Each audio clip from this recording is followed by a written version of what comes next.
Il y a un peu moins de 2 semaines, GitHub.com a refait sa page d'accueil. Et comme on peut le voir sur cette page d'accueil, si on défile un petit peu, eh bien on va avoir des éléments qui vont arriver à droite, donc selon le scroll.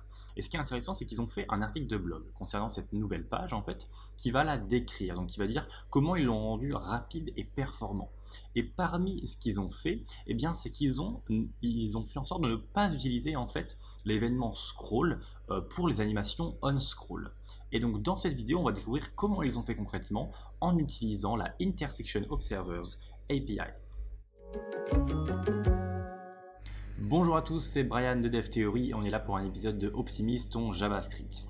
Donc la chose qui est assez étonnante avec cette page web, c'est que les animations on-scroll, donc qui arrivent quand on défile, eh bien, ne vont absolument pas utiliser l'event scroll de la propriété window. En fait, il ne va jamais y avoir cette ligne-là dans leur code. Et on va tout faire via donc la Intersection Observers API. Donc on va un peu voir ce que c'est que cette Intersection Observer API et surtout pourquoi eh bien, elle est plus performante. Déjà, on peut même comprendre ça tout de suite, parce qu'il faut savoir que quand on va utiliser l'événement scroll, eh bien, l'événement va être lancé à l'instant où on scroll, donc tout un petit peu. Donc là, juste je scroll d'un cran avec ma souris, mais ça va en envoyer plusieurs en fait. Et donc c'est ça qui fait déjà moins de performance quand on utilise le on-scroll. Et de plus, pour savoir si un élément est dans notre viewport ou non, en fait, eh bien, on va utiliser la méthode element.getBoundingClientRex, qui est une méthode qui est connue, qui est une méthode connue pour ne pas être très performante. En fait, je ne vais pas entrer dans les détails, mais en tout cas, elle est connue pour ça. Et donc, l'utilisation de Intersection Observers API, eh bien, ça va permettre de régler tous ces soucis de performance en ayant un code qui est finalement tout aussi lisible comme on va le voir. Alors, comment fonctionne la Intersection Observer API? Eh bien, en fait, elle va fonctionner assez simplement. Tout ce qu'on va faire, c'est qu'on va créer une nouvelle instance donc, de Intersection Observer et qui va prendre deux choses en paramètres. Un callback, donc la fonction à exécuter, et options, donc les paramètres de cette observation. En fait. Et ici, dans ces paramètres d'observation, on aura toujours trois propriétés qui ont des valeurs par défaut également. La première, ça va être route. Route, en fait, c'est l'élément parent dans lequel rechercher. En fait, si vous voulez, on va avoir donc un élément enfant et il faudra donc décrire un élément parent pour dire quand est-ce que cet élément enfant-là entre dans le champ de cet élément parent, en fait. Et si on ne le décrit pas, eh bien, ça va être la viewport de l'utilisateur. Donc ici, ça va être ce carré-là, en fait, que j'ai actuellement. Si je descends un peu, eh bien, la viewport change, en fait. Donc de base, si on ne décrit pas route, ça va être la viewport et généralement, il vaut mieux laisser le viewport. Ensuite, on va avoir route margin, c'est simplement pour rajouter des marges aux routes si jamais on a envie.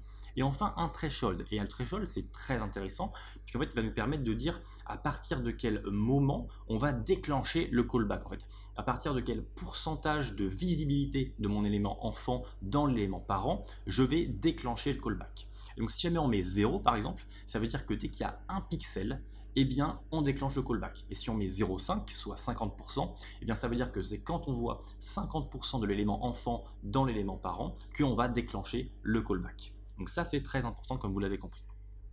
Maintenant, eh bien, on va pouvoir développer un peu tout ça. Donc, ce qu'on va faire, c'est qu'on va aller dans un petit JS-Fiddle juste ici et on va créer différents éléments. Pour l'instant, je vais créer donc deux éléments spacer qui vont simplement permettre de créer en fait de la place, si vous voulez, de l'espace dans la future ici, dans mon application que je vais avoir ici. Et je vais également donc créer une div qui va s'appeler myElement, tout simplement. Hop, et celui-là, ça va être l'élément en question. Donc ce qu'on va faire, c'est qu'on va faire un spacer, on va lui rajouter une height de, disons, 500 pixels. On va mettre 500 pixels pour les spacers, clac. Et ensuite le myElement, hop, on va lui mettre un height de 200 pixels, une width de 200 pixels également, et pour bien le voir, un background color de blue, tout simplement. Là, si je fais entrer, on voit qu'il est juste là dès le début. D'ailleurs, j'ai pas envie de le voir dès le début, donc je vais rajouter ici encore, je vais mettre 700, clac. Voilà, donc là, d'ailleurs, vous ne l'avez pas vu dès le début parce qu'il y avait probablement la caméra, ou alors vous avez vu que le bout qui était là. Mais en tout cas, il est ici maintenant. Maintenant, il est ici, je vais décaler un peu, comme ça, bon, je suis sûr que vous allez y voir. Voilà, donc là, il est ici, vous voyez que là, on ne le voit pas, là, on le voit à 50%, et là, on ne le voit plus quand je suis en bas. Et bien, tout ça, on va pouvoir le gérer, en fait. Donc, si on revient ici, on voit qu'ils prennent, en fait, un target, et qu'en fait, après, ils font observer.observe. Donc, ils vont se servir de cet observer juste ici, qu'ils ont créé, pour observer, donc, un élément. Ça paraît assez logique. Donc, on va copier ça, clac. On va le mettre juste ici. Donc là, on a notre observeur, puisque je peux décaler un petit peu. Je n'ai pas besoin de décaler parce qu'en fait, mon objet option ici, je ne vais pas le mettre. Donc on va tout laisser par défaut. Alors, décidément, hop, clac, voilà. Donc là, on a un observeur avec un certain callback. Le callback, je vais le changer et je vais faire en sorte que ce soit un simple console.log de trigger, en fait, tout simplement. J'ai mon observeur. Ensuite, ce que je vais faire, c'est que je vais prendre donc mon élément ici. Et ensuite, je vais donc l'observer. Donc là, le target élément, ça ne va pas être un dièse de list item, mais ça va être un point de my element, puisque c'est ma classe. Et ensuite, on va tout à fait observer donc cet élément-là. Si je laisse tout ça, là je fais CTRL-Enter donc pour recharger ici, et que je vais ouvrir donc ma console, hop, j'enlève tout, on voit déjà un premier trigger. Parce que de base, eh bien, ça va trigger en fait la fonction. On verra comment après voir si l'élément est dedans ou pas selon ce trigger-là. Je vais enlever un peu tout. Je vais commencer donc, hop, on voit qu'il y a un trigger. Et ensuite, si on... Ah, excusez-moi, ça a rechargé. On voit que là, il y a des triggers. Et si on redescend encore, on voit qu'il y a un autre trigger. En fait, il y a un trigger qui apparaît quand on voit l'élément. Vous voyez là, on est passé à 3 ici. Je vais peut-être zoomer un peu, on est passé à 3 ici. Et il y a un autre trigger qui apparaît quand on enlève, quand on ne voit plus l'élément, en fait, pour nous dire quand est-ce qu'on le voit et quand est-ce qu'on ne le voit plus. Et pour savoir donc si on est dans le cas où on le voit ou on ne le voit pas, eh bien on va pouvoir se servir de certaines propriétés. Dans le callback, on va avoir entries qui va être renvoyé. Et ce entries là, c'est donc tous les éléments, en fait toutes les caractéristiques des éléments qui vont être observés. Nous ici, on n'a qu'un seul élément qu'on a observé, donc ça va être simplement un entries de un seul entry. En fait. Et dans ce entry là, il y a deux choses qui vont nous intéresser.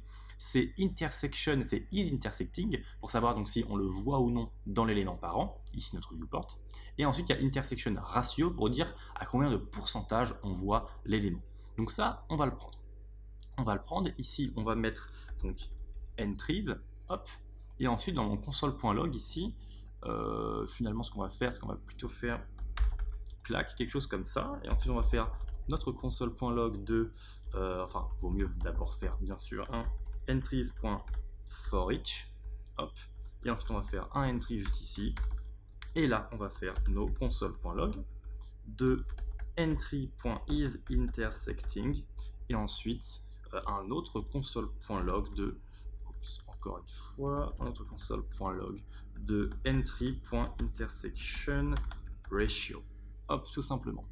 Je pense que je les ai bien écrits, on complète ça, on revient en console, ici on voit qu'on a un false et un 0, donc ça marche déjà au premier, à la première exécution qui se fait dès le départ.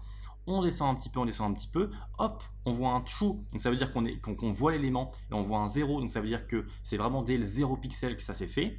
Ensuite on descend, et ensuite clac, on voit également un false et un 0, donc ça veut dire qu'encore une fois, quand on ne voyait plus aucun pixel, donc 0, eh bien on ne le voyait plus l'élément avec le false ici.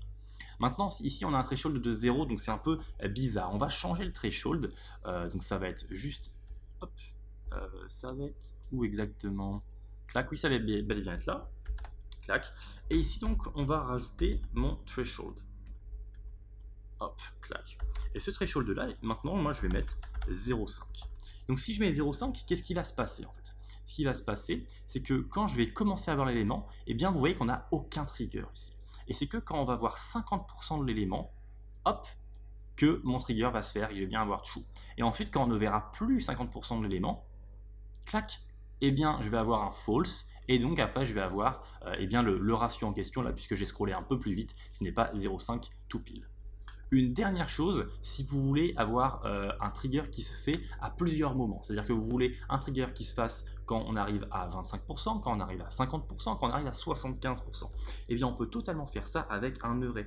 On peut mettre un array de trigger, donc faire par exemple 0.25, puis après 0.5, puis après 0.75 par exemple. Si ici je fais entrer, je reviens ici, je descends un petit peu, alors j'enlève tout, clac, je descends un petit peu, hop, j'ai un true parce qu'on voit 25%, ensuite j'ai encore un true puisqu'on voit 50%, et j'en ai encore un parce qu'on voit 75%.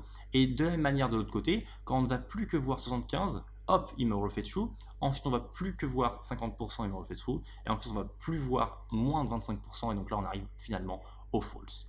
Donc voilà, on peut même faire des arrays de threshold. C'est tout concernant cette vidéo. J'espère que vous avez pu mieux comprendre le Intersection Observer API. C'est vraiment très très intéressant quand on a fait des animations en scroll. Quand on voit ça, c'est vraiment super performant et c'est assez maniable. La seule chose qu'il n'y a pas, mais c'est pas vraiment dérangeant, c'est le nombre de pixels exact qui est donc dans l'élément parent. On n'a pas ça, on n'a que du intersection ratio, donc on peut avoir le nombre de pixels si on bidouille un peu, mais on n'a pas directement comme on pouvait l'avoir avec l'ancienne méthode. Mais finalement, c'est vraiment pas très important dans les animations qu'on a généralement envie de faire. Voilà tout pour cet épisode de Optimise ton JS. J'espère qu'il vous a plu. N'hésitez pas à me dire ce que vous avez pensé en commentaire. Et en attendant, abonnez-vous pour suivre les futures vidéos. Et je vous souhaite une très bonne fin de journée.